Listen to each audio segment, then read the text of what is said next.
बाल वाला आदमी का कर्जे के अंदर होता है। अगर उस समय पे मुझे वो गाड़ी बेचनी पड़ी तो आप सोचो मुझे कितना परेशान किया होगा उस प्रोडक्ट ने। उसमें ऐसा क्या हुआ जो वो एकदम गोभी के फूल की तरह यूं फूल के आ गया बाहर। जब मैं एक्सेलेरेटर पे पैर रखता था तब उसका कुछ फट जाता था। पूरा सब कुछ ब्लोअर वगैरह खोल के रख दिया था, पूरा ब्लोअर, पूरा मतलब डैशबोर्ड पूरा एकदम। मेरे को तो ऐसा हो गया कि हे भगवान ये क्या हो गया। एक भी कंपनी ये नहीं देख पाई कि मेरे जो कूलेंट की बोतल है उसके अंदर दही जमी हुई है भाई। सेफ्टी का हम भी ध्यान रखते हैं, आपसे थोड़ा ज्यादा ही रखते होंगे। ये देखो मेरे बच्चे के लिए चाइल्ड सीट मैंने यहाँ पे लगा रखे हैं। एसी बंद कर रहा हूँ ताकि वो बर्फ पिघल जाए, फिर हवा आने लगे, फिर मैं एसी चला रहा हूँ, फिर ताकि उसके बाद वो 7:30 ही कभी भी एक्टिवेट हो सकती है। किसी की लेते ही एक्टिवेट हो जाती है। जिनकी आप वीडियो देखते हो, हाय मैंने ले ली गाड़ी, वो सड़क पर खड़ी होगी। आप में से 80% से भी ज़्यादा लोग अगर पहली कार खरीदते हैं तो ये सोचते होंगे कि 6 से 7 साल तो उस गाड़ी को चलाऊंगा, उसके पैसे अच्छे से वसूल करूंगा। लेकिन जब आपने गाड़ी ले ली पूरी रिसर्च के बाद, चाहे वो कैसे भी करी हो, तो उसके बाद आपको पता चलता है कि यार वो गाड़ी रखने लायक नहीं है, उसमें दुनिया भर की दिक्कतें हैं। आपको परेशान होना पड़ता है। जब गाड़ी की ज़रूरत होती है तब वो गाड़ी आपके पास नहीं होती है। फिर आप दूसरी गाड़ी लेते हैं उसको बेच के, तो एक्सपीरियंस आपका उसका बिल्कुल अपोजिट होता है। वो गाड़ी ऐसी होती है कि आपको रियलाइज होता है कि वो गाड़ी मैंने पहले क्यों नहीं ली। तो एक ऐसा एग्जांपल आज हमारे पास है।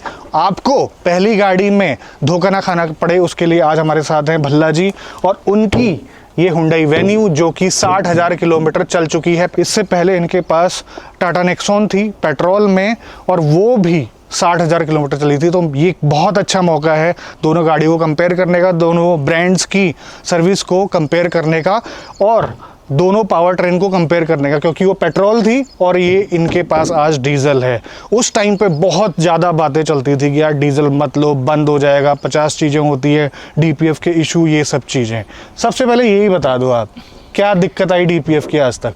मैंने आज तक मैनुअल रीजनरेशन मुझे करने की ज़रूरत नहीं पड़ी, क्योंकि मेरे जो यूसेज है वो 60% हाईवे का है। आज तक एक बार भी ऐसा नहीं हुआ कि मेरे को गाड़ी में डीपीएफ की लाइट भी आई हो, और 60,000 किलोमीटर मेरी गाड़ी चल चुकी है। No issue at all. DEF का कंजम्पशन जो है वो भी बहुत कम है। 2 सर्विस में एक आध बार रिफिल होता है, वो मतलब नेग्लिजिबल मेरे हिसाब से। तो और फ्यूल एफिशिएंसी क्या देती है? फ्यूल एफिशिएंसी अगर गर्मियों में चलती है तो 20-21 कहीं नहीं गई, और अगर सर्दियों में चलती है तो 24-25 कहीं नहीं गई हाईवे के ऊपर। सिटी में हम इतना ध्यान ही नहीं देते, होगा 17, 18, 19 का तो देती होगी। और आप हाईवे पे स्पीड कितनी रखते हो? हाईवे पे मैं मिक्स स्पीड रखता हूँ।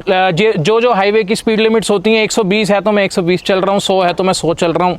मतलब बिल्कुल जिस हिसाब से फास्ट लेन में चलना है उस हिसाब से चलना है। अब देखिए इनकी हाईवे की रनिंग ज़्यादा थी, इन्होंने ऑटोमेटिक नहीं लिया उस टाइम पे, और इतना वैल्यू फॉर मनी तब था नहीं। हुंडई वेन्यू में तब आता नहीं था डीजल ऑटोमेटिक। अगर आज की तारीख में ये डीजल ऑटोमेटिक लेते तो इतना एवरेज इनको नहीं मिलता।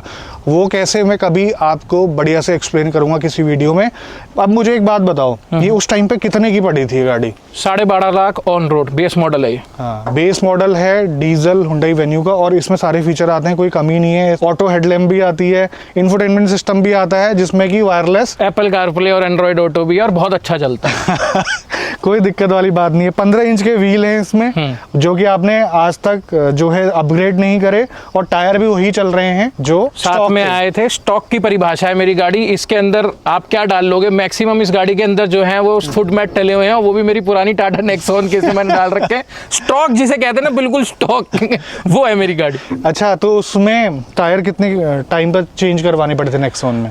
वो टायर मैंने उस गाड़ी में 45,000 के आसपास मेरे को उस गाड़ी में चेंज कराने पड़ गए थे। अभी ये 60,000 हो गए हैं। मैं उसी हैंगओवर में 2 बार जा चुका हूँ शोरूम पे, और वो कहते हैं भाई साहब अभी 10,000 और चलेंगे, आप इसको क्यों चेंज कराना चाहते हो? जबकि मैंने मतलब डीजल गाड़ी है, इंजन का वेट ज्यादा होता है तो जल्दी ज्यादा घिसने चाहिए थे इसके टायर, पर सरप्राइजिंगली टाटा नेक्सॉन से ज्यादा चल रहे हैं। नेक्सॉन को क्यों बेचना पड़ा? लोन गाड़ी का चल ही रहा था, तो आपने बेचकर उसमें कितना रुपया बचा आपका? कुछ नहीं बचा।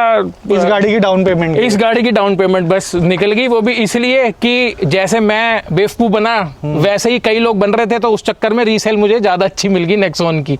अगर वो रीसेल मुझे अच्छी नहीं मिलती तो मेरे को गाड़ी बेच के और लोन वालों को ही पैसे देने पड़ जाते, और कुछ नहीं मेरे हाथ आता। वही वाली बात है कि बेचनी इसलिए पड़ी कि मेरे दाढ़ी में 2 सफ़ेद बाल हैं। एक सफ़ेद बाल जो है वो मैंने एक सेकंड हैंड गाड़ी खरीदी थी, सबसे ज़िंदगी में पहली 22-23 साल का जब मैं, वो एक सफ़ेद बाल उसका है, और दूसरा जो सफ़ेद बाल है मेरी दाढ़ी का वो टाटा नेक्सॉन रखने के लिए है, क्योंकि उसने मुझे इतना सिखाया कि अब जो है मैं बस वही किसी को कह सकता हूँ ये दाढ़ी के बाल मैंने धूप में सफ़ेद नहीं करे। इतनी ज़्यादा प्रॉब्लम आई मुझे उस गाड़ी के अंदर। आप ये लगा लो कि आपने गाड़ी ली है, बहुत भरोसे के साथ ली है, आप लोगों को गाते फिर रहे हो कि नेक्सॉन से अच्छी गाड़ी कोई नहीं है, इसको चला के देख। आप एक तरीके से ब्रांड एम्बेसडर बन गए उस गाड़ी के कि अरे तुम क्यों दूसरे ब्रांड्स की तरफ जा रहे हो, ये गाड़ी खरीदो। लेकिन उसके बाद आपके साथ क्या होता है? उसके बाद आपके साथ ऐसे ऐसे एक्सपीरियंसेस होते हैं कि आपको 3 बार जो है वो फ्लैट बेड पे अपनी गाड़ी को सर्विस सेंटर भेजना पड़ता है। एक बार किसी टैक्सी वाले को हाथ जोड़ के कहना पड़ता है भाई साहब मेरी गाड़ी में रस्सी है, क्योंकि मेरे को अब आदत हो गई है ये कहीं भी बंद हो जाती है, तो रस्सी मेरी गाड़ी में है, आप प्लीज इस गाड़ी को खींच दो और आपके फ्लैट तक जो है वो अपनी गाड़ी को लेके चला जाए आदमी। तो ऐसे ऐसे एक्सपीरियंसेस मेरे साथ हुए उस गाड़ी के साथ। और बेचना इसलिए पड़ा, मतलब लोग कहते हैं कि एक तो होता है कि आदमी कह रहा है यार मैं परेशान हो गया हूं, मैं इससे बेच देता हूं। पर आप समझिए उस समय पे मेरी सिचुएशन ऐसी थी कि मेरा घर कंस्ट्रक्ट हो रहा था। कंस्ट्रक्शन में कितना पैसा लगता है आप समझ लो, बाल आदमी का कर्जे के अंदर होता है। अगर उस समय पे मुझे वो गाड़ी बेचनी पड़ी तो आप सोचो मुझे कितना परेशान किया होगा उस प्रोडक्ट ने कि मेरे घर पे कंस्ट्रक्शन चल रही है, मैं ऑलरेडी पैसा जो है एग्जॉस्ट हो चुका है पूरा। उस टाइम पे मुझे एक गाड़ी चेंज करने का डिसीजन लेना पड़ता है, इतना फ्रीक्वेंट खराब होने लग जाती है और मेरे को कोई भरोसा नहीं होता कि मैं फैमिली को जो है गाड़ी में ले जाके हाईवे पे उनको ट्रैवल कराऊं। क्या इशू थे उसमें और वो रिजॉल्व क्यों नहीं हो पा रहे थे? क्योंकि एक इशू ही नहीं था, कितने थे? भांति भांति प्रकार के इशू थे। हंसी आएगी आपको, उस समय पे तो मुझे रोना आता था, आज मैं सोचता हूँ तो हंसी आती है मुझे कि चलती हुई गाड़ी में ओवरहीट की लाइट आ गई जी। एक देता हूँ मैं आपको एग्जांपल। क्यों आई जी? कुछ नहीं पता चल रहा क्या हो रहा है जी। आपने देखा कोई मतलब कोई दिक्कत नहीं है, कोई ऐसी हॉर्स पाइप नहीं फटी हुई, कुछ नहीं है, और आपको गाड़ी खिंचवा के आप घर लेके जाते हो, सुबह फ्लैट बेड पे जाके सर्विस सेंटर जाती है और आधे घंटे में वापस आ जाती है। अब आप कहोगे ओवरहीट हुआ है, आधे घंटे में वापस कैसे दे दी टाटा वालों ने गाड़ी? तो क्या डायग्नोज करते थे वो? डायग्नोज ये हुआ था कि उनका जो रेडिएटर फैन है उसकी तार निकल गई थी। अच्छा। अब वो चल नहीं रहा है तो वो ओवरहीट होगी गाड़ी। अब आप ये सोचो कि तार निकल जाना, ये क्या मतलब, ये क्या है? कनेक्टर में से तार निकल जाना, ये क्या इशू है? हंसने वाला इशू है ना कि तार निकल गई थी उसकी जी, और गाड़ी को अभी 2 साल हुए हैं। चूहे ने काटी होती तो अलग बात है, वो अपने आप निकल गई जी। अब रात को नींद नहीं आ रही कि पता नहीं मेरी गाड़ी में क्या हो गया, कहीं इंजन तो नहीं खुल जाएगा, कल सुबह जाऊंगा तो। इसके अलावा अच्छा ओवरहीट की बड़ा प्यार है ओवरहीट होने से गाड़ी को। एक बार मैं गुड़गांव में चल रहा था, हम किसी क्या नाम है अपने रिलेटिव के घर जा रहे थे, तो ओवरटेक करने के लिए 80 से ऊपर गाड़ी गई और फिर ओवरहीट की वार्निंग आने लगी। साइड में लगाई जी तो देखा कि नीचे गाड़ी का खूनो खून हुआ पड़ा है, मतलब वो कूलेंट लीक हो गया, सब एकदम हरा ही हरा हो गया। और फिर वहां से अब रिश्तेदारों को फोन कर रहे हैं जिनके घर जा रहे थे कि भाई साहब आ जाओ लेने के लिए, हमारी गाड़ी तो क्षतिग्रस्त हो गई है रास्ते में। तो जी वो उसको सड़क पे खड़ा करा, अब वो फोटो वोटो खींच रहे हैं कि आसपास क्या है, कि भाई मान लो वहां से कोई उठा के ले गया तो इंश्योरेंस वालों को बता तो सकें कि हम यहाँ खड़ी करके गए थे। ठीक है जी, वहाँ बेइज्जती करा रहे हैं, जिनके घर जा रहे हैं उनसे कह रहे हैं भाई साहब आ जाओ, हमने गाड़ी ली थी, किस्तें अभी चल रही हैं, लेकिन वो धाराशाही हो जाती है बात पे। मैं आपको दिखाऊंगा, इतना सा पार्ट है वो, 350-400 रुपए का पार्ट है वो। इतनी सी हॉर्स पाइप, मतलब 2 पाइपों को कनेक्ट करने के लिए एक रबड़ की हॉर्स पाइप है, ठीक है, वो फट गई उसकी, जिसकी वजह से फटने का रीजन बताया क्या? रबड़ फट गया। उसके अलावा क्या नाम है, एक बार ये हुआ जी, ऑयल कूलर नाम की एक चिड़िया है, हमें तो पता नहीं था, फिर अब हमें सब पता है क्योंकि अब दाढ़ी का जो बाल सफेद जो हो गया टाटा खरीद के। रक्षाबंधन से एक दिन पहले हम अपने घर जा रहे थे हाईवे पे। अब आप क्या करोगे, 120 भी नहीं गाड़ी चलाओगे क्या? मुझे ट्रॉमा हो गया था, मैं जब तेज गाड़ी चलाता था, जब मैं एक्सीलेटर पे पैर रखता था तब उसका कुछ फट जाता था। मैंने 120 से ऊपर गाड़ी चलाई हाईवे के ऊपर, उसका कुछ फट गया, फिर से गाड़ी साइड में खड़ी, घर बच्चे सब साथ में, घर वाले सब साथ में खड़े हैं जी। अब गाड़ी ओवरहीट हुई है तो आप एसी में भी नहीं उनको बिठा सकते हो। यही टाइम अगस्त का, गर्मी बहुत ज्यादा हो रही थी उस समय पे, सब परेशान हो रहे हैं। क्या हुआ जी, हमने बोनट खोला तो देखा जो उसका जो कूलेंट वाला वो होता है, कूलेंट का जो टैंक होता है उसके अंदर जो है वो एक मतलब चॉकलेट सी कुछ निकल रही है, हमें समझ नहीं आई, बन गया उसके अंदर वो ऑयल और जो मिक्स हो गया वो। अब उसके बाद अब हमें काफी, उसके बाद फिर जी उसको वहां सड़क के किनारे किसी से फिर टो कराया, फिर क्या नाम है किसी लोकल मैकेनिक के पास गए और घर वालों को उनके यहाँ कहीं दुकान में एक फराटा पंखे के आगे बिठा। ये एक्सपीरियंस है हमारा टाटा के साथ। वो घर वाले जो है वो पंखे के आगे बैठे हैं किसी मैकेनिक की दुकान में और फराटे के सामने, और हम जो है वो क्या कर रहे हैं जी, पूरा रेडिएटर खोल के और उसके अंदर निरमा साबुन डाल के उसे साफ कर रहे हैं कि जो उसके अंदर स्लज बनी है वो निकल जाए और वो इस का नाम है इतना हो जाए कि वो दोबारा हम घसीट के वापस अपने घर तक गाड़ी ले जा सकें। आप देखो, पुरानी नेक्सॉन खरीदने से पहले अगर आप यूज कार के तौर पे भी ले रहे हैं ना, तो आप देख लेना उसकी कूलेंट की बोतल जरूर चेक करना, जो रिजर्वर होता है ना उसका, उसमें कोई स्लज वगैरह तो जमा नहीं है, क्योंकि अगर जमा है तो उसमें इंजन ऑयल मिक्स हुआ है। ठीक है, तभी बेचने पे लगाई गई है वो गाड़ी। और ये भी मैं आपको बताऊंगा, जितने ये सेकंड हैंड जो गाड़ियां खरीद के बेचने वाले हैं, ब्रांड्स जो हैं, मैंने उन्हीं पे बेची अपनी गाड़ी जब मेरी खत्म होगी। बिल्कुल ऐसे आप ये लगाओ 500 हम जी कर लेते हैं टेस्ट गाड़ी के, और इतने तो आदमी के टेस्ट नहीं है जितने गाड़ी के कोलेस्ट्रॉल चेक कर रहे हैं। पूरी गाड़ी जो है लेट लेट के नीचे जमीन पे कोशिश अगले ने बतेरी करी, जिन्होंने भी आए थे। एक भी कंपनी का, जितनी कंपनी आप दिल्ली एनसीआर में जो सेकंड हैंड गाड़ी आपकी खरीद के बेचती हैं, एक भी कंपनी मैंने नहीं छोड़ी थी जिससे मैंने इंस्पेक्शन ना कराया, क्योंकि मुझे तो अच्छा रेट चाहिए था। एक भी कंपनी ये नहीं देख पाई कि मेरे जो कूलेंट की बोतल है उसके अंदर दही जमी हुई है। भाई इनके टेस्ट में वो है ही नहीं, चेक पॉइंट है, चेक पॉइंट ही नहीं है। गाड़ी चलनी चाहिए जैसा टक टक आवाज नहीं आनी चाहिए। ये 50 चीज नीचे से लेट के देख रहा है वो कि मेरे पैसे काट ले, कहीं से लगी हो, एक्सीडेंट हुआ हो तो, पर वो दही जमी हुई नहीं देख पा रहा हो। ठीक है, तो ये सेकंड हैंड अच्छा, उस टाइम पर थी उसमें दही? हाँ, अच्छा, क्योंकि वो क्लीन ही नहीं हो पाता वो सिस्टम जो है। और टाटा से तो मैं टाटा के सर्विस सेंटर भी नहीं गया। एक बात बताओ, आपकी गाड़ी का मैन्युफैक्चरिंग डिफेक्ट है ये, और मैन्युफैक्चरिंग डिफेक्ट भी नहीं है। मैंने बहुत रिसर्च करी इसके ऊपर कि यार ऐसा थोड़ी होता है कि हर गाड़ी का जो है वो ऑयल कूलर लीक हो जाएगा। मान लो अगर क्वालिटी इशू है पार्ट का, तो भाई अब तक तो वेंडर के पास चला गया होगा ना फीडबैक। 2017 में ली थी मैंने गाड़ी, आज जो गाड़ी ले रहे हैं उनके में भी यही हो रहा है। नई जनरेशन में भी इश्यूज आ रहे हैं। क्यों आ रहे हैं? उसकी जो इशू है वो पार्ट का है ही नहीं, पार्ट में इशू नहीं है। जहां वो पार्ट की प्लेसमेंट है वो कैटलिक कन्वर्टर के बिल्कुल आमने सामने है, वो गर्म हो जाता है। वो इतना हीट, अब सोचो आप कैटलिक कन्वर्टर में अंदर आग जल रही है, अब आग के सामने आपने एक ऐसा पार्ट लगा दिया, वो ओवर द टाइम हीट हो के उसका सत्यानाश हो ही जाता है। कंपनी जाओगे 35,000 रुपए मांग रहे हैं ये सब इनकी खुद की गाड़ी की उल्टी साफ करने के लिए। अच्छा, 35,000 रुपए मैं क्यों दूंगा? मतलब रेडिएटर क्लीनिंग, इंजन क्लीनिंग, मतलब और वो 3,500 रुपए का पार्ट है ऑयल कूलर। हाँ। पर वो पूरी जो जहाज बनाएंगे गाड़ी का आपका खोल के, अगर वो खोल के वापस बांध पाए तो आपसे 35,000 रुपए लेंगे। तो डिजाइन फ्लॉ तुम्हारा कस्टमर पे करेगा। क्यों भाई? अच्छा, 60,000 किलोमीटर पे अब जैसे क्वालिटी इश्यूज जिसे को आप कह सकते हो, बड़ा छोटे छोटे उसमें मैं कवर करूंगा। ये गाड़ी भी 60,000 चली, वो गाड़ी भी 60,000 चली, 64 पे मैंने उसको बेच दिया था। टायर उसके चेंज हुए, इसके नहीं हुए, सेम किलोमीटर चल चुकी है ये। बैटरी जैसी उसकी बैटरी की वारंटी खत्म हुई वैसी उसने आत्मदाह कर लिया। अच्छा, मतलब आप ये सोचो 163 किलोमीटर, मुझे आज भी किलोमीटर याद है, 163 किलोमीटर में गाड़ी चला के घर आया। गाड़ी मैंने बंद करी, अंदर गया, कुछ सामान उठाना था, सामान उठाया और मुझे आगे जाना था, वो गाड़ी स्टार्ट ही नहीं हुई। मतलब बिल्कुल जिंदगी से उसने अब भरोसा ही उठा लिया। मतलब ऐसा क्या उसने आत्महत्या करी बैटरी ने, आप सोचो।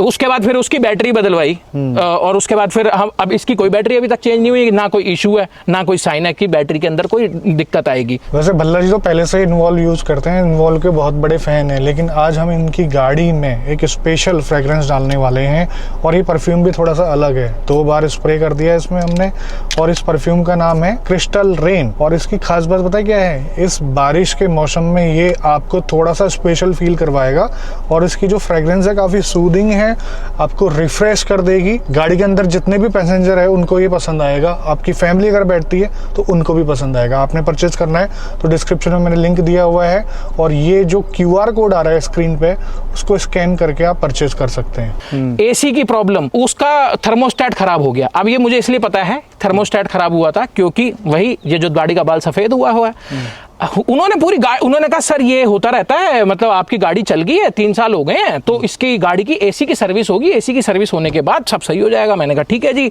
मैंने कहा जी कितने पैसे लगेंगे? 5,500-6 हजार रुपए। उन्होंने बोले 5,500 रुपए में। अच्छा, वो स्टोरी आपने बताई थी जिसमें आपका पूरा सब कुछ ब्लोअर वगैरह खोल के रख दिया था, पूरा ब्लोअर, पूरा मतलब डैशबोर्ड पूरा एकदम, मेरे को तो ऐसा हो गया कि हे भगवान ये क्या हो गया। हाँ। ठीक है जी, उन्होंने निकाला सर्विस, अपना एसी के सारे पार्ट जो भी हैं वो सब निकाले, कॉइल वॉइल निकाल के साफ सूफ करके वापस गाड़ी जो है वो पैक कर दी।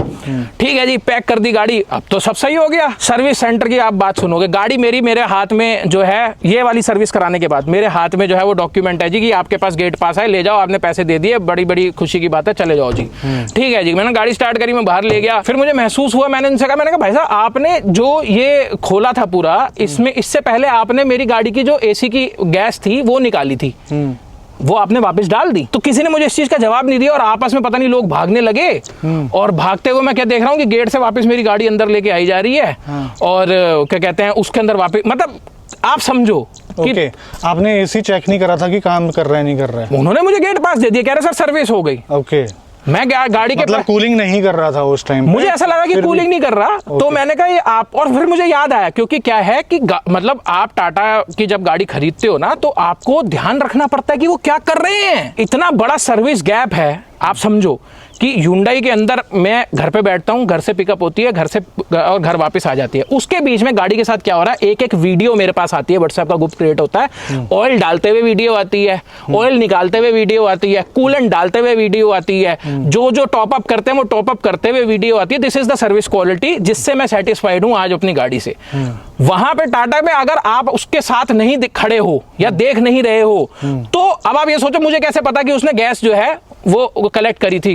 मैंने उससे जब पूछा कि आपने गैस कलेक्ट करी थी वापस डाली, क्यों? क्योंकि मैं इतने एक्सपीरियंसेस से सीख चुका था कि इनके भरोसे तुम नहीं बैठ सकते, इनको खोलना आता, बांधना नहीं आता इन्हें, और आप नहीं बांध पाए वो उसे, ठीक है। अच्छा, डायग्नोस्टिक्स भी नहीं आती, वो भी बताता हूँ मैं आपको, ठीक है जी। वो तो खेल हो गया। अब आप ये देखो कि मैं वापस हाईवे पे गया, गाड़ी के अंदर जो 5,500 रुपए मैंने पे करे, सेम इशू। 100 किलोमीटर सही चलता था एसी, उसके बाद उसमें बर्फ जम जाती थी, ओके, ब्लोअर से हवा आनी बंद हो जाती थी। वो तो बहुत छोटा इशू है यार। हाँ, तो इशू क्या है? इशू उसमें ये है कि एक थर्मोस्टेट नाम की चिड़िया होती है, बिल्कुल। वो ये क्या नाम है, ये क्लच के पास थर्मोस्टेट इनका होता लगा हुआ, वो पूरा एसी खोल दिया, पूरा एसी खोल दिया। एक थर्मोस्टेट 350 रुपए में जो सारी चीज सही हो सकती थी, वो 5,500 रुपए लेके फिर मैं फैमिली के साथ था, और साथ में रिलेटिव्स भी थे, उनके बच्चे भी थे।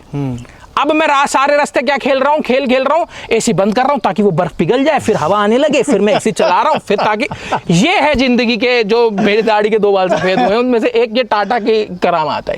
ये है एक्सपीरियंस। आप बताओ, मतलब अब आप सोचो कि क्यों बेचनी पड़ी, तो आप क्या बता दूं मैं? क्या बताऊं मैं, आप बताओ। फिर तो अच्छा किया बेच दी। और अगर आप ये सोचो कि बेचनी पड़ी, मजबूर हो गया भाई साहब। मैं, आप सोचो किसी का घर कंस्ट्रक्शन में है, हर रोज ठेकेदार आके तुमसे कभी कितने लाख, कभी कितने लाख, कभी कितने लाख ले जा रहा है, तो उस समय पे तुम्हें गाड़ी बेच के नहीं खरीदनी पड़ रही है। आप अब ये सोचो। अच्छा, अब दूसरी बात, एक और बड़ा कंपैरिजन, वो एसी खोल के वापस नहीं बांध पा रहे, उसमें भी 36 इशू। उन्होंने वो मैच नहीं कर पा रहे, अपना जो नक्के से नक्का मिला के और टक करना होता है वो भी नहीं कर पा रहे। उन्होंने फेविक्विक लगाई कई जगहों पे मेरी गाड़ी के अंदर फिक्स करने के लिए, दुनिया भर की चीज, ठीक है। अच्छा, और मजे की बात क्या है कि अब मुझे पता था कि उसके पास जाके खड़ा होना पड़ेगा, आपको इसके पास। टाटा में अगर आप सर्विस कराने जाओगे तो पहली बात तो आपसे ये कहेंगे कि भैया हमारे गाड़ी के पास आप नहीं जा सकते, दूर से शीशे से देखो आप। और अगर तुम जैसे ही टाटा में अगर अपनी गाड़ी, और मैं 4-5 सर्विस सेंटर का एक्सपीरियंस बता रहा हूँ, 4-5 का, हाँ 4-5 का, नोएडा, रुद्रपुर, इसके अलावा रास्ते में हापुड़ में भी एक जगह मुझे कई बार अक्सर जाना ही पड़ता था। तो अगर आप वहां पे टाटा के आपकी गाड़ी सर्विस हो रही है तो जैसे ही गाड़ी के पास चले जाओगे तो वो वहां पे जो एडवाइजर, जो मतलब मैकेनिक होगा, वो अपने टूल्स छोड़ के चला जाएगा कि जब ये जाएगा, जब तक तू खड़ा रहेगा मैं इसे कुछ नहीं करूंगा। अब उसे क्या पता मेरी मजबूरी है भाई। अब दूसरी चीज कि रिपेयर की क्वालिटी मैंने उनकी बता दी, इनकी बताता हूँ। ये गाड़ी ली मैंने 1.5 साल हुआ, 1.5 साल में गाड़ी में ये इसकी हेडलैम्प में इशू है कि भाई वो लाइट कम थी, तो मैंने इसके बल्ब अभी चेंज करा रखे हैं, तब मैंने चेंज नहीं करा रखे थे। 70 के आसपास में स्पीड पे था और क्या नाम है, एकदम से गाय का बच्चा आ गया गाड़ी के आगे और एक बड़े सारे आ गए, तो 2 को बचाया, तीसरे में जाके गाड़ी लग गई, आगे से गाड़ी खत्म हो गई थी पूरी। मतलब इंजन तक इम्पैक्ट आ गया था, पर इंजन में कुछ चेंजेस नहीं करने पड़े, रेडिएटर सिस्टम पूरा वो आगे का चेंज हुआ, मतलब आगे से पूरी डैमेज हो गई, आगे से पूरी गाड़ी डैमेज हो गई थी। अब चलने लायक नहीं थी, उसको फिर क्या नाम है ले जाना पड़ा, क्या नाम है, टो करके ही। और वही टाटा वाली आदत थी कि गाड़ी में वही टाटा वाली रस्सी तो रखी हुई थी, तो वो दोबारा से काम आई। रस्सी जरूर रखिए आप खराब नहीं होगी, तो टाटा वाले तो जरूर रखिए, बाकी अगर कभी एक्सीडेंट हो जाता है तो टो करने का काम आती है। खैर, तो अब उससे ही फिर वापस टो करा के Hyundai के शोरूम पे हमने गाड़ी खड़ी करवाई। अब मैं उसमें कि भाई अब तो ये मुझे दोबारा 1.5 साल में बेचनी पड़ जाएगी। अब खुल गई है गाड़ी, अब ये खुल गई है, बांध तो ये पाएंगे नहीं। पर वो Hyundai था। हाँ। उनने बांध दी। अच्छा, मैं सोचने लग गया कि भाई इंश्योरेंस में क्लेम हो गया है, चलो ठीक है, अब मैं बेचने कब लगाऊं। फिर मैंने सोचा यार चल, क्योंकि होता है आदमी के मन में वहम आ जाता है कि अब गाड़ी में दिक्कतें आनी शुरू हो जाएंगी कि जी एक्सीडेंट हो गया, और अच्छा खासा एक्सीडेंट हो गया था। पर सरप्राइजिंगली, मतलब आप ये समझो कि ये वीडियो बनाने से पहले, अभी शुरू करने से पहले तक मुझे याद भी नहीं था कि एक्सीडेंट हुआ था मेरा। ऐसा एक्सपीरियंस है मेरा Hyundai के साथ कि मेरे को नहीं याद था कि अभी आपसे बात करते करते याद आया। और उनके लिए सर्विस क्वालिटी कितनी इंपॉर्टेंट है कि बॉडी शॉप वाले ने मैंने हल्का सा पैनल में दिक्कत बताई कि यार ये पैनल थोड़ा सा ऑफ दिख रहा है, तो वापस गाड़ी अंदर गई। उनके लिए इतना इंपॉर्टेंट है कि एक्सीडेंटल गाड़ी जो आगे से पूरी खत्म हो गई थी, उसके आगे के सारे पार्ट चेंज हुए हैं, वो पैनल मिला के दिए उन्होंने मुझे। और एक्सीडेंट के बाद कितनी चल गई होगी लगभग ये? वो एक्सीडेंट हुआ था मेरा 28,000 किलोमीटर पे, दो ब्रांड्स के बीच में, दो गाड़ियों के बीच में, सेम सेगमेंट की।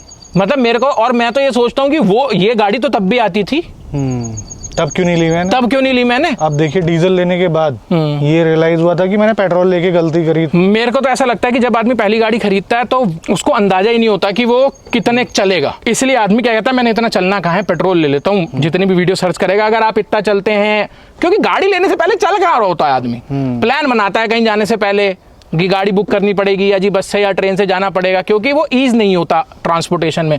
पर जब आप गाड़ी ले लेते हो बहुत फ्रीडम आप महसूस करते हो, और उसके बाद आप अच्छा खासा चलते हो। तो मेरे को तो ऐसा लगता है कि जब आपको एक बार कंसीडर जरूर करना चाहिए डीजल, क्योंकि अभी पहले आपको थोड़ा महंगा पड़ेगा, पर अगर आपको ये लगता है कि यार आप घूमने के शौकीन हो तो आपको, और आप हाईवे पे ज़्यादा चलते हो तो आपको पंगा नहीं लेना चाहिए पेट्रोल में जाने का। और E20 के बाद तो मेरे को ऐसा लगता है कि थोड़ा बच के ही चलो, या CNG ले लो। पर पेट्रोल और उसमें तो मतलब मैं तो ये कहता हूँ मेरे से तो गलती हो गई थी, मैंने उस टाइम पे भी पेट्रोल ले ली थी। गाड़ी आपकी बाहर खड़ी रहती है क्योंकि यहाँ पर देख रहा हूँ पत्ते पुत्ते काफ़ी नज़र आ रहे हैं और ये कुत्तों के निशान काफ़ी हाँ, ये पूरा खींचा हुआ है ये सब। ठीक है, छत में भी, और वहाँ पर वो जो है दांतों के निशान भी है।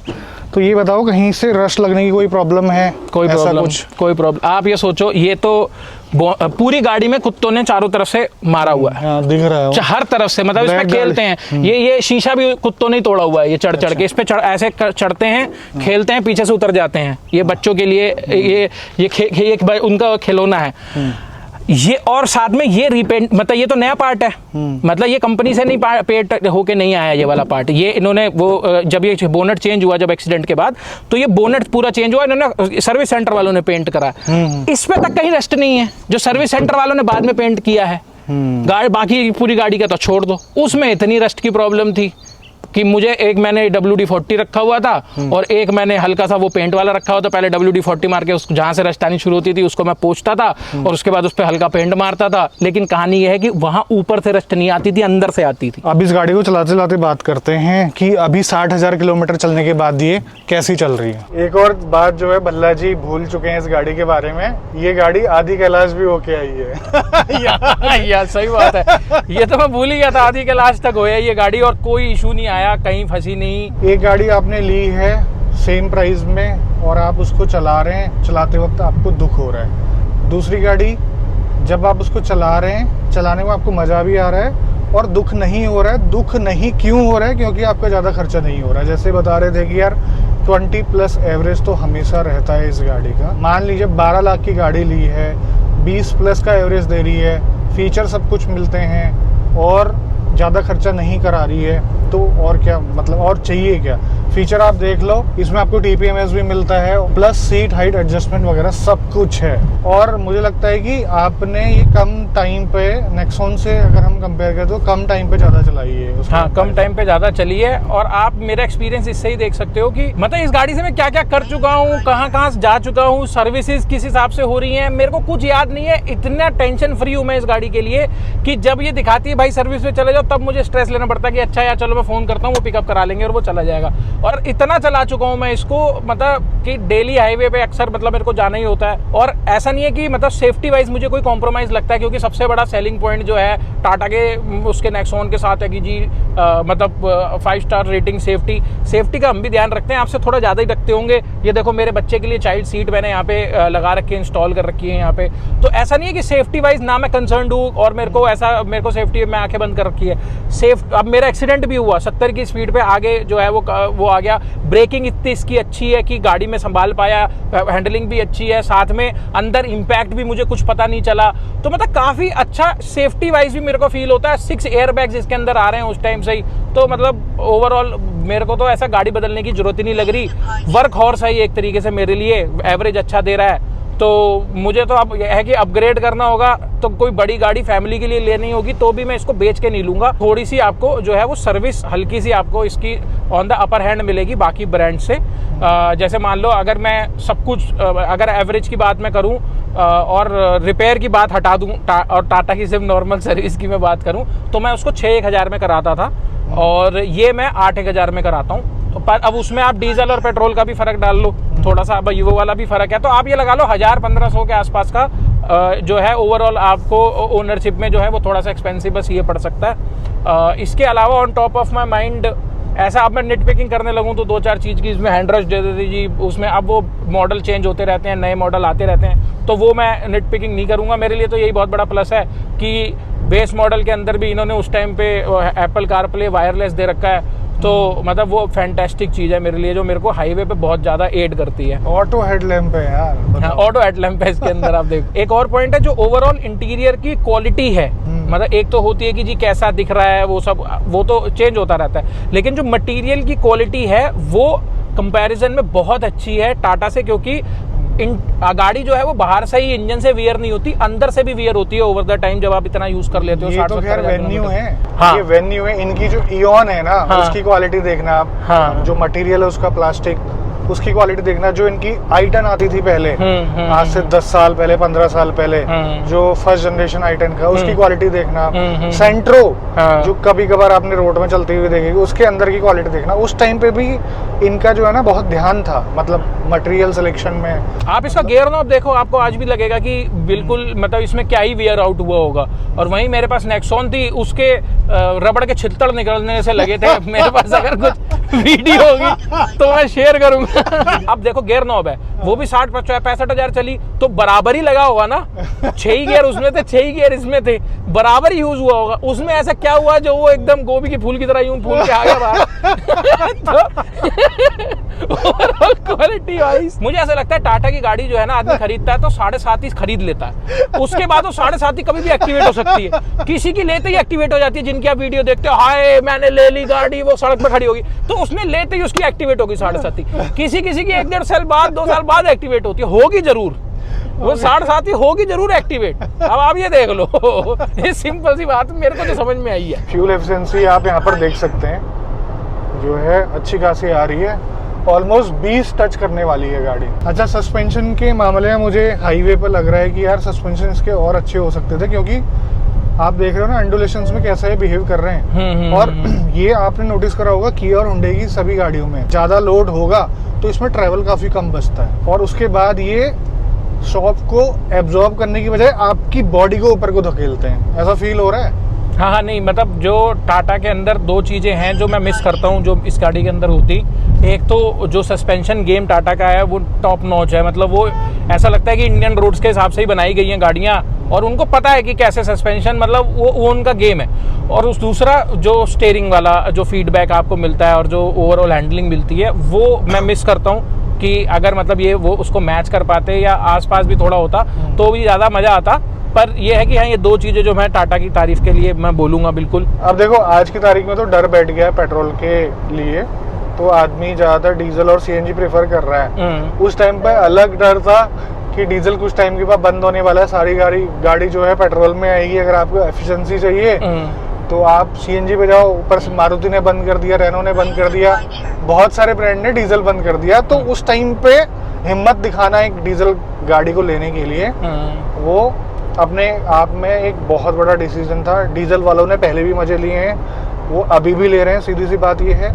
लेकिन यूज़ केस के ऊपर डिपेंड करता है। सिटी में ले रहे हो डीजल, चला सकते हो, लेकिन कुछ चीज़ों का आपने ध्यान रखना है जिससे कि आपको प्रॉब्लम नहीं आएगी। सबसे बड़ी प्रॉब्लम है डीपीएफ की। 2014-15 से जो डीजल गाड़ियाँ ले रहे हैं ना, छोटी गाड़ियों की मैं बात कर रहा हूँ, वेन्यू टाइप की। वेन्यू तब तो आती नहीं थी, क्रेटा डीजल और ये सब चीज़ें, स्विफ्ट डीजल, वो आज भी मजे ले रहे हैं। वो तब भी मजे लेते थे, वो आज भी ले रहे हैं। अगर एनसीआर के बाहर कोई भी डीजल गाड़ी पुरानी चल रही है तो अभी भी मजे ले रहे हैं भाई। कई लोग अफवाह उड़ा रहे थे कि सल्फर कम हो गया डीजल में, BS4 वाली डीजल गाड़ियां खत्म हो जाएंगी, खराब हो जाएंगी। कुछ फर्क नहीं पड़ा। बेच नहीं रहे हैं जिनके पास है, जिनके पास ब्रीजा डीजल है, जिनके पास स्विफ्ट डीजल है, वो बेच नहीं रहे हैं, वो घूम रहे हैं। उनको DPF की भी टेंशन नहीं है, वो चिल मार रहे हैं जिंदगी में। रोज शाम को निकल जाते हैं 50 किलोमीटर, मजे में घूम के आते हैं। अच्छा, हुंडई की AC की भी काफी बातें होती है कि काफी दिक्कतें आती, प्रॉब्लम करता है। अभी तक कुछ हुआ है ऐसा फील? कुछ नहीं, बहुत बढ़िया चल रहा है ऐसी। और आप ये लगाओ कि जब बाहर टेम्परेचर गुड़गांव में NH8 पे मेरे को मतलब गाड़ी ने भी कई बार दिखाया कि अब 50-51 भी दिखाया, उसमें भी बहुत बढ़िया AC की परफॉर्मेंस, कहीं कोई डाउन नहीं हुई। 4 लोगों के साथ भी कहीं ऐसी डाउन नहीं हुई ऐसा। और कई बारी तो मतलब अगर स्ट्रेट आपके ऊपर एयर फ्लो आ जाए तो आपको ठंडी लगने लग जाती है। तो ऐसा एज सच मेरे को हो सकता है पेट्रोल में होता हो ऐसा 1 लीटर वाले में, I am not sure, but इस इंजन के साथ तो AC में मेरे को कोई प्रॉब्लम नहीं आई। इनको इस गाड़ी को लेने में ना काफी बेनिफिट मिले। सबसे पहला कि पुरानी गाड़ी से इनको छुटकारा मिला। दूसरा बेनिफिट इनको मिला बढ़िया डिस्काउंट। वो कैसे? क्योंकि ये गाड़ी है 2023 12वें महीने की, तो ईयर एंड के जो डिस्काउंट होते हैं उसका तो फायदा मिला। उसके बाद एक और बेनिफिट मिला, क्योंकि इस गाड़ी में इंजन है 1.5 लीटर का डीजल इंजन, जो कि क्रेटा में भी आता था। लेकिन BS6 फेज 2 होने की वजह से पावर आउटपुट इनको वही मिले जो क्रेटा डीजल में मिलते हैं। तो ये भी बेनिफिट इनको मिला, तीनों चीजें। पावर तो अच्छी थी, गाड़ी का वेट कम था, तो उसकी वजह से अच्छी फ्यूल इकोनॉमी भी मिली। क्रेटा इतना एवरेज नहीं देती है जितना ये देती है। और नई वाली वेन्यू में तो स्पेस वाली दिक्कत भी खत्म हो गई है। इंजन सेम है, बहुत अच्छी दिखती है और बहुत ज्यादा वैल्यू फॉर मनी हो गई है GST कट के बाद। तो मतलब बहुत एक अच्छा प्रोपोजिशन है इस समय पे। जो लोग क्रेटा में जा रहे हैं, मैं उनको कहूंगा कि आप जो रनिंग कॉस्ट है वो ओवरऑल इतनी कम रहेगी, क्योंकि माइलेज बहुत ज्यादा देगी ये गाड़ी। वेन्यू में अच्छा स्पेस है। अब जो नई वाली वेन्यू तो नई वाली क्रेटा की जैसे दिखने लग गई है। हाँ, दिखने में भी ऑलमोस्ट जो है वो दिखने भी एक जैसी लग गई है। तो एक बहुत अच्छा वैल्यू प्रोपोजिशन है, जहाँ पे आपको माइलेज, अच्छा इंजन, अच्छा टॉर्क, पावर, मतलब ओवरऑल एक बहुत बढ़िया पैकेज जो है। आज की जो नई वाली वेन्यू आ रही है, मेरे को ऐसा लगता है, मेरे को कई बार मन में लगता भी है यार तो सुंदर बना भूल गए आप, जिसकी वजह से आपने टाटा ली थी। 5 स्टार सेफ्टी भी आ गई है। 5 स्टार सेफ्टी भी आ गई है। तो अब पता नहीं क्या होगा बाकी कंपनियों को। खैर फिलहाल बाकी अच्छा, मतलब मेरे को भी कई बार लगता है। लेकिन अभी भी नेक्सॉन सबसे ज्यादा बिक रही है। वो CNG नहीं ला रहा ना Hyundai वेन्यू में। नेक्सॉन में सब कुछ आता है, पेट्रोल आता है, डीजल आता है, EV है और आपका CNG भी है। पीस ऑफ माइंड नहीं है, ये तो कस्टमर ही बता सकता है। रो रहा है कस्टमर। तो कंटिन्यूसली हम लोग चल रहे हैं। आप यहाँ पर फ्यूल इकोनॉमी देख पा रहे हैं, 22+ हो चुकी है। सारी बातें इन्होंने बिना किसी लाग लपेट के बताई। क्या परेशानी पुरानी वाली गाड़ी में हुई थी, अभी वाली में कैसा सेटिस्फेक्शन मिल रहा है। तो रिलायबल प्रोडक्ट तो है, और आज की तारीख में एक और अच्छा ऑप्शन ये बन चुका है कि और भी ज़्यादा रीजनेबल कॉस्ट में आपको मिल जाता है। और अगर आप किया में जाना चाहेंगे ना, और आपको ऑटोमेटिक की ज़रूरत है, तो आपको बहुत ही सस्ते दामों में मिल जाता है। 11 lakh on the road price में आपको diesel plus torque converter automatic मिलेगा। लेकिन इतना माइलेज नहीं मिलेगा जितना आपको मैनुअल में चाहिए। अगर किसी ने सेकेंडरी गाड़ी के तौर पे लेनी है, कभी कभार चलानी है, सिटी में कन्वीनियंस आपका प्रायोरिटी है एवरेज के कंपैरिजन में, तो फिर वो आप ले सकते हैं। परफॉर्मेंस देखो इसके। मजा आता है इसे चलाने में। ये मजे आप पेट्रोल में नहीं ले सकते। ये जो पुशबैक है ना, वो वाले। तो उम्मीद करता हूँ आपको वीडियो पसंद आया होगा। 60,000 किलोमीटर का दोनों गाड़ियों का एक्सपीरियंस, सेम ओनर का, वो बहुत ज़रूरी था उसको कवर करना। मैंने काफ़ी वेट करा इनका, मतलब इनका 3 साल का वेट किया है कि ये गाड़ी इतना चलाएं, फिर जाके अपना जो एक्सपीरियंस है वो शेयर करना। तो उम्मीद करता हूँ आपको पसंद आया होगा। आज की वीडियो में बस इतना ही। मिलते हैं बहुत जल्द आपसे एक नई वीडियो में। तब तक के लिए बाय बाय। ख्याल रखिए अपना। भारत माता की जय। Thank you Bhalla ji. Thank you.